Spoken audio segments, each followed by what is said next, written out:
wahdahu la syarikalah iyyahu na'budu wa iyyahu nasta'in wa asyhadu anna sayyidana wa nabiyyana wa maulana Muhammadan abduhu wa rasuluh al-mab'utsu rahmatan lil alamin. Allahumma salli wa sallim wa barik wa karrim wa 'azzim wa zid ala abdikal mustafa sayyidina Muhammadin nabil ummi wa ala alihi wa sahbihi wa man tabi'ahum bi ihsanin ila yaumiddin. Summa amma ba'du. Subhanaka la ilma lana illa ma 'allamtana innaka antal alimul hakim. La haula wala quwata illa billahil aliyil azim. Para pemirsa sekalian, netizen TV di mana saya berada, nahdiyin wan nahdiyat, insyaallah kita semua dirahmati dan dimuliakan oleh Allah Subhanahu wa taala. Alhamdulillah wa syukrulillah, dengan penuh rasa syukur kita masih diberikan kesehatan, keafiatan oleh Allah Subhanahu wa taala di malam hari ini. Setelah sekian lama tidak berjumpa, alhamdulillah kita malam hari ini masih dapat bersama kembali.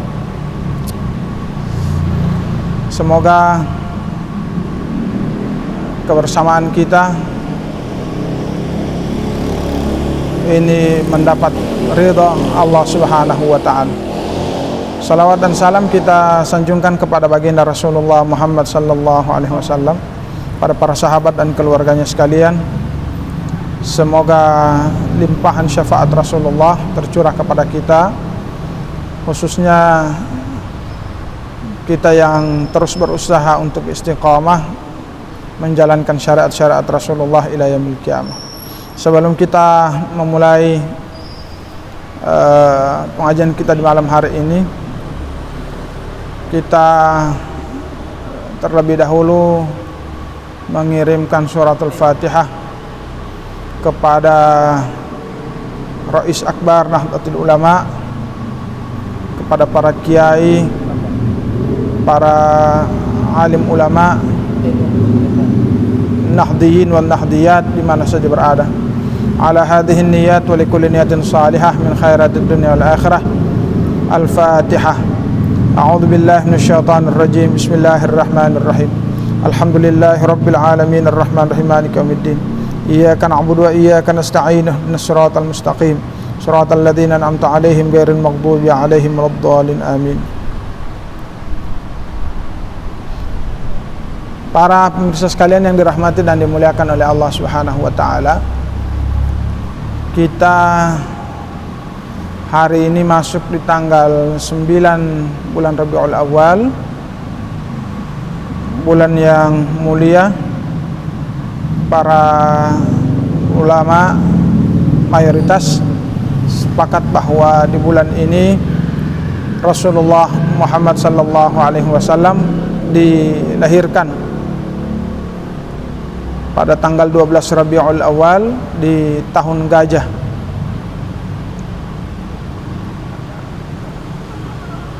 Beberapa hari ke depan, umat Islam di seluruh dunia yang mayoritas berfaham Ahlus Sunnah wal Jamaah akan merayakan Maulid Nabi sallallahu alaihi wasallam. Jadi setiap bulan Rabiul Awal di tiap tahunnya, tak henti-hentinya para kiai, para ulama, para habaib itu membahas masalah ihtifal atau perayaan Maulid Nabi sallallahu alaihi wasallam. Jadi memang kalau yang namanya perayaan Maulid Nabi itu ada hukumnya. Kalau Maulid tok atau maulud, maka ini tidak ada hukumnya, karena maulud atau maulid ini sama-sama merupakan isim. Kalau maulud berarti isim maf'ul, bayi yang dilahirkan, maka tidak ada hukumnya. Apa hukum bayi yang dilahirkan? Tidak ada hukum bayi. Kalau maulid ini berbicara tentang waktu atau tentang tempat, Maulid Nabi, waktu kelahiran Nabi 12 Rabiul Awal. Apa hukum 12 Rabiul Awal? Tidak ada hukum. Atau ketika Nabi dilahirkan di Makkah atau di negeri Tihamah, apa hukumnya negeri Tihamah atau negeri Makkah? Tidak ada hukumnya. Ya, sama seperti misalnya orang tanya begini, apa hukumnya babi? Tidak ada hukum babi. Karena memang kalau orang tanya bagaimana hukumnya mengkonsumsi babi atau makan babi, maka itu baru ada hukumnya. Sama dengan itu. Jadi yang ada persoalannya adalah tentang bagaimana hukumnya memperingati Maulid Nabi sallallahu alaihi wasallam. Para pemirsa sekalian yang dirahmati dan dimuliakan oleh Allah Subhanahu wa taala, di masyarakat Gorontalo itu terkenal perayaan Maulid Nabi versi atau menurut budaya masyarakat Gorontalo, di mana perayaan ini dibuat secara khusus oleh masyarakat Gorontalo mulai dari tanggal 12 Rabiul Awal sampai awal bulan Rabiul Tsani atau Rabiul Akhir. Orang Gorontalo mengistilahkan bulan Rabiul Awal itu dengan Hulala Palilati.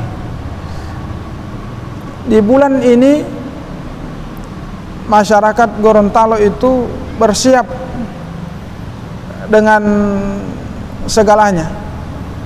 Ada masyarakat yang menyiapkan untuk perayaan-perayaannya, ada juga yang menyiapkan diri untuk sebagai pelantun-pelantun sholawat. Sholawat yang dibaca oleh masyarakat Gorontalo saat perayaan Maulid Nabi sallallahu alaihi wasallam adalah sholawat Syarful Anam. Perayaan Maulid Nabi di masyarakat Gorontalo ini sejatinya merupakan wujud kegembiraan masyarakat Gorontalo yang memang mayoritas berpaham Ahlus Sunnah wal Jamaah, Nahdiyin secara amalannya. Mereka luar biasa gembiranya, karena memang anjuran untuk berbahagia dengan kehadiran Nabi sallallahu alaihi wasallam ini oleh para ulama dianjurkan. Bahkan dalam Al-Qur'an Allah Subhanahu wa taala berfirman, Bismillahirrahmanirrahim, qul bifadlillahi wa birahmatihi fabidzalika falyafrahu. Katakanlah, dengan rahmat Allah, dengan keutamaan dari Allah, maka kamu harus berbahagia. Berbahagianya orang ini macam-macam, ya. Karena memang masyarakat Gorontalo ini mengamalkan satu maulid yang namanya Maulid Syarful Anam. Di Maulid Syarful Anam itu dikisahkan satu kisah tentang bagaimana ada suami istri, sepasang suami istri yang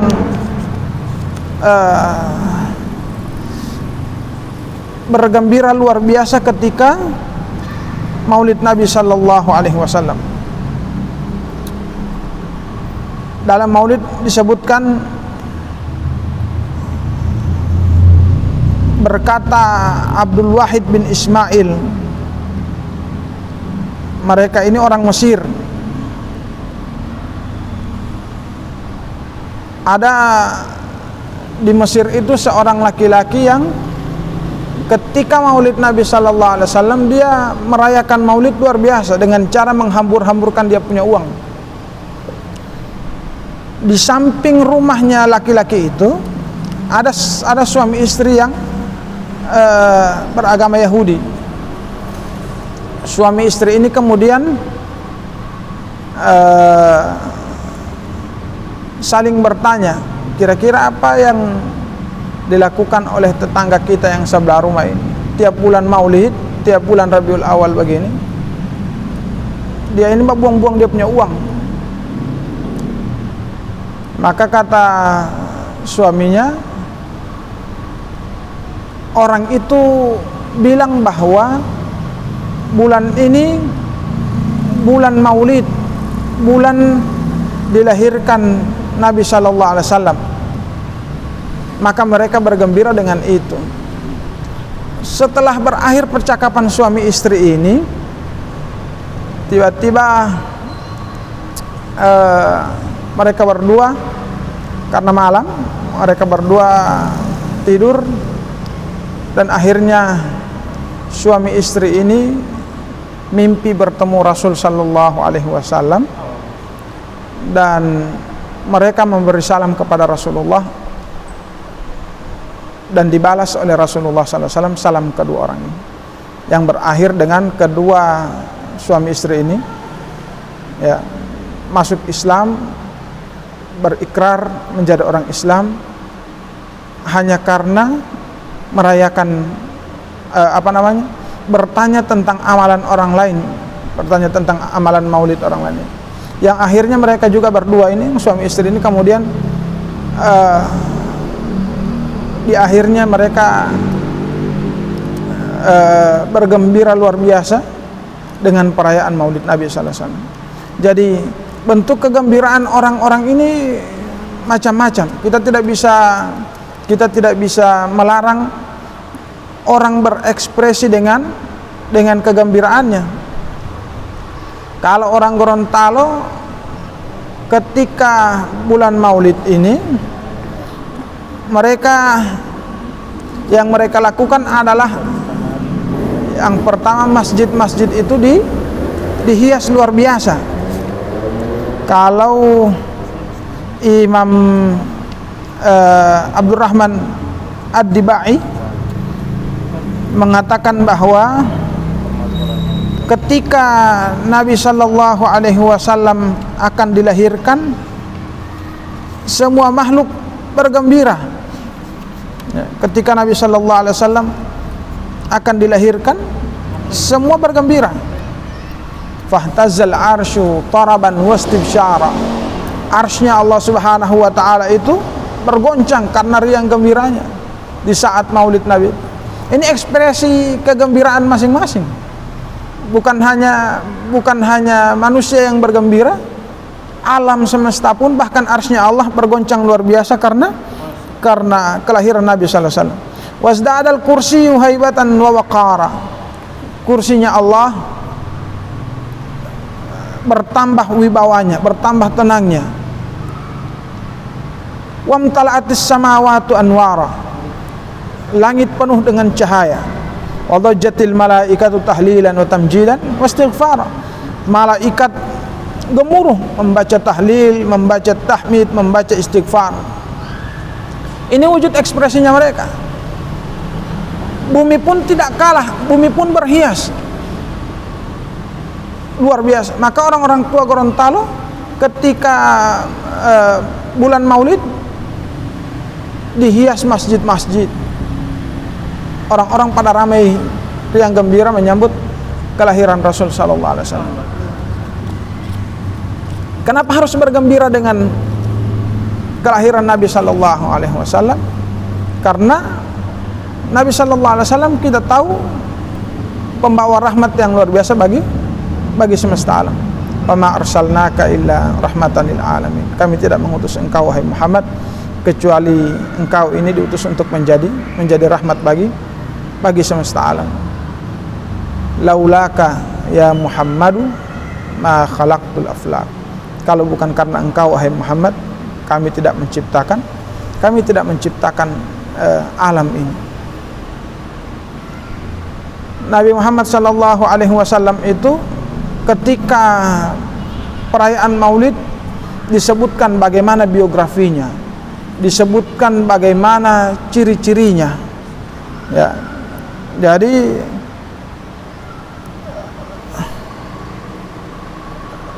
misalnya di dalam kitab Maulid Ad-Dibai disebutkan yub'asu min tihamah baina yadayil qiyamah fi dhahri alamah. Nabi itu diutus dari negeri Tihamah, negeri Makkah. Baina yadayil qiyamah. Nabi itu diutus di antara masa akan datangnya kiamat. Fi dhahri alamah. Di punggung Nabi sallallahu alaihi wasallam itu ada tanda kenabian, tanda nubuah. Tudhilluhul ghamamah. Nabi itu ketika berjalan dilindungi oleh ghamamah, oleh awan. Tuti'uhus sahaib. Mendung selalu mengikuti Nabi sallallahu alaihi wasallam. Fajriyul jabini lailiyudz dhawaib. Dahi Nabi sallallahu alaihi wasallam itu terang. Ya. Lailiyudz dhawaib, rambut Nabi sallallahu alaihi wasallam itu hitam luar biasa. Ini ciri-ciri Nabi. Alfiyul anf. Hidungnya Nabi sallallahu alaihi wasallam itu berbentuk huruf alif. Mimiyul fam. Mulutnya Nabi sallallahu alaihi wasallam atau bibirnya Nabi sallallahu alaihi wasallam berbentuk seperti huruf mim. Sam'uhu yasma'u sariral qalam. Pendengarannya Nabi sallallahu alaihi wasallam itu bahkan mendengar kalamnya Allah. Basaruhu ila sab'i tibaqi saqib. Pandangannya Nabi sallallahu alaihi wasallam itu sampai ke 7 petala langit. Subhanallah. Qadamahu qabbalahum al-ba'iru fa azala mashtaqahu min al-mihani wan nawa'ib.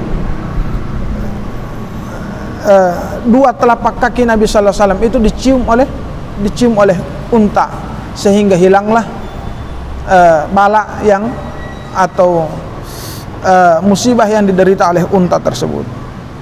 Ini baru contoh kecil daripada biografinya Nabi sallallahu alaihi wasallam.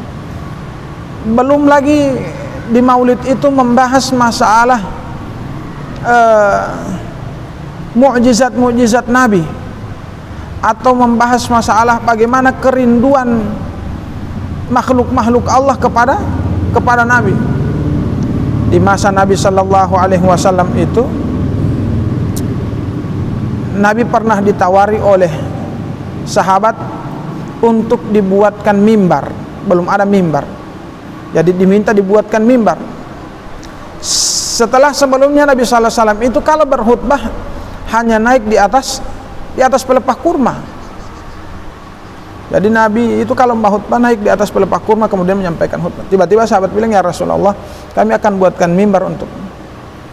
Nabi sallallahu alaihi wasallam tidak macam kita. Kalau kita orang ada yang baru begitu, langsung kita orang menghukumi bid'ah itu masuk neraka. Tidak. Nabi ketika menerima saran dari orang lain, Nabi bilang, "Oke, silahkan dibuatkan."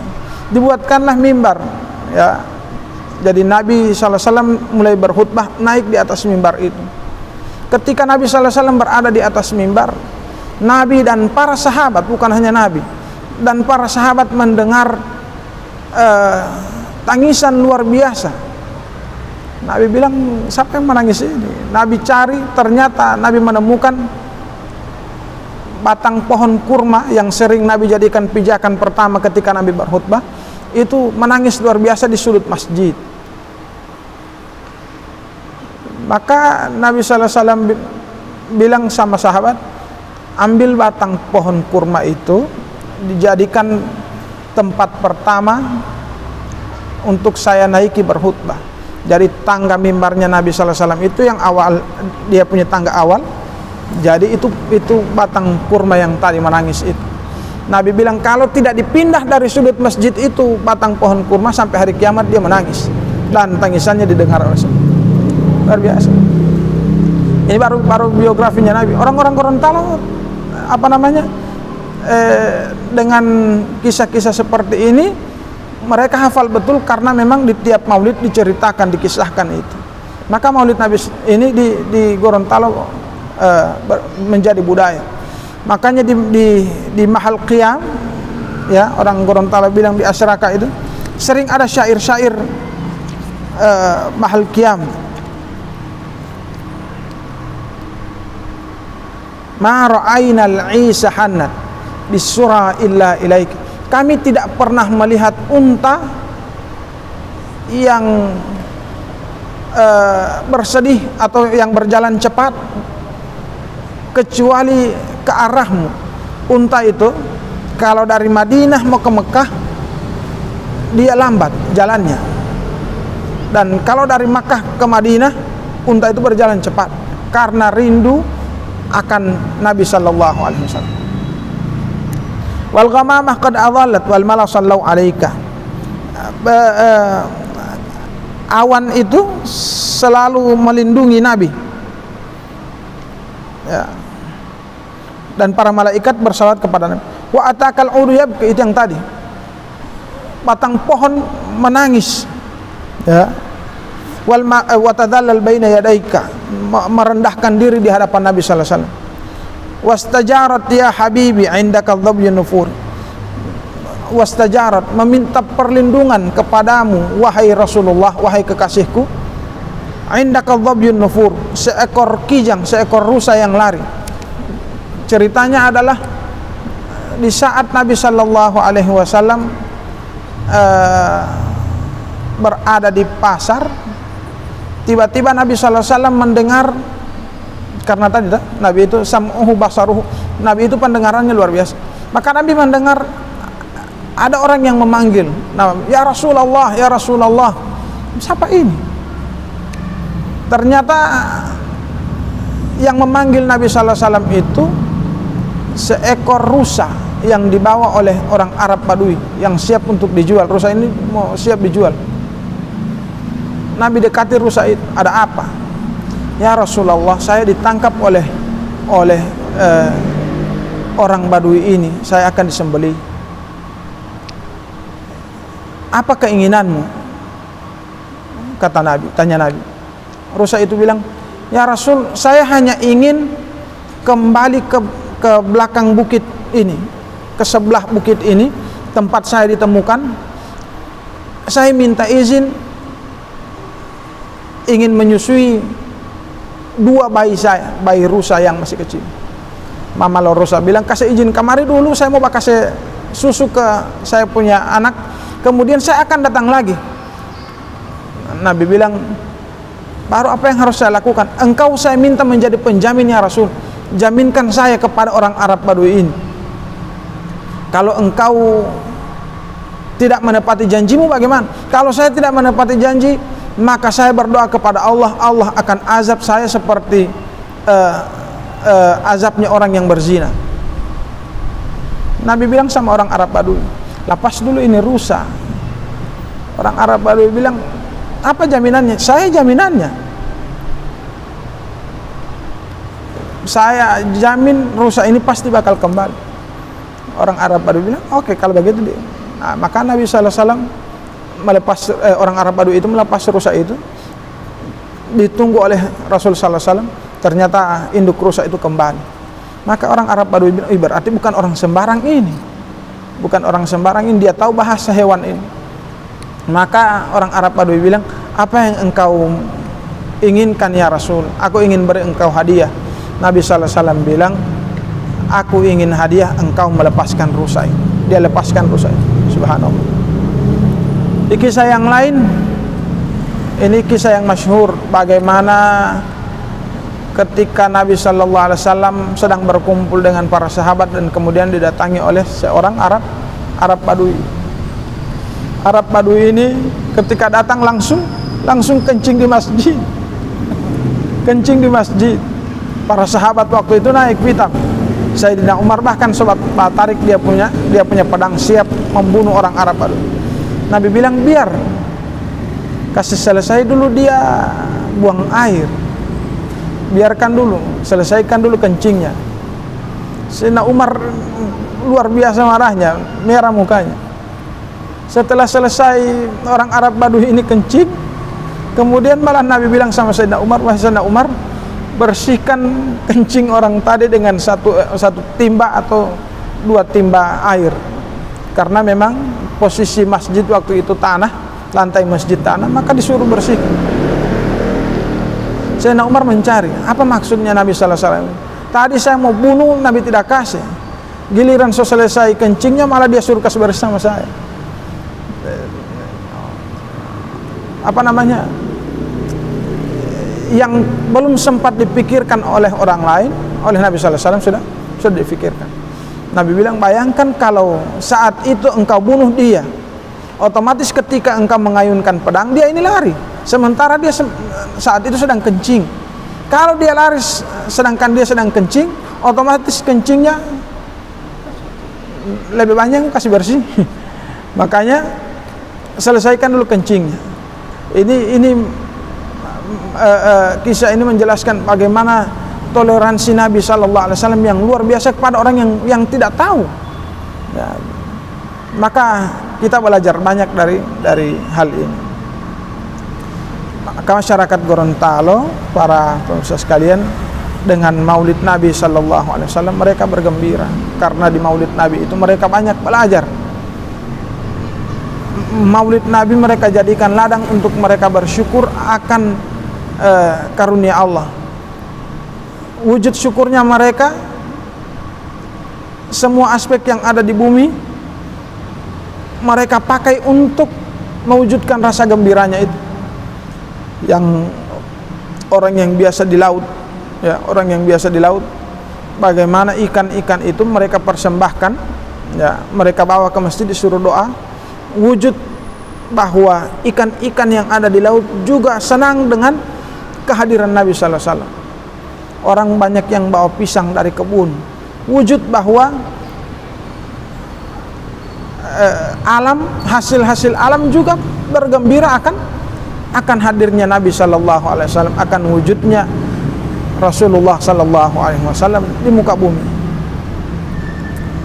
Orang-orang yang di desa-desa itu, saya kemarin dicerita oleh salah seorang nelayan dari desa Bongo di Batu Daa Pantai. Para nelayan itu yang biasanya tidak mendapatkan ikan-ikan besar di bulan-bulan yang lain, kalau mereka berniat mahutu mauludu, kami akan berniat membuat maulid, membuat walimah, ketika turun ke laut itu pasti hasil tangkapan mereka berlimpah. Luar biasa sekali.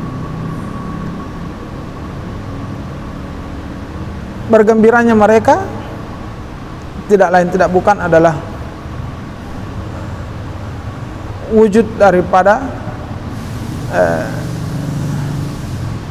ekspresi akan lahirnya Sayyidul Wujud Rasul sallallahu alaihi wasallam. Maka ketika semua bergembira, semua orang bergembira dengan lahirnya Rasul sallallahu alaihi wasallam, ternyata ada yang merasa sedih ketika Nabi sallallahu alaihi wasallam dilahirkan.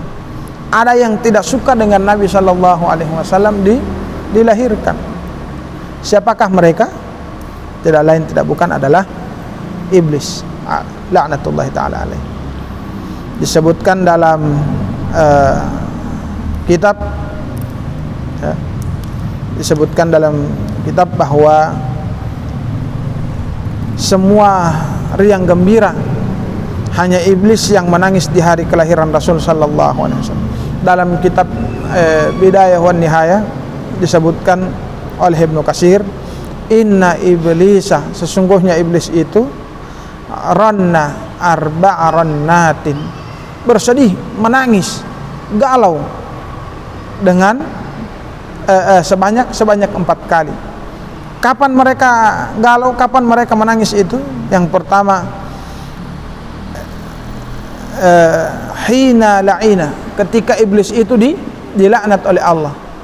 Saat itu mereka atau iblis itu menangis luar biasa.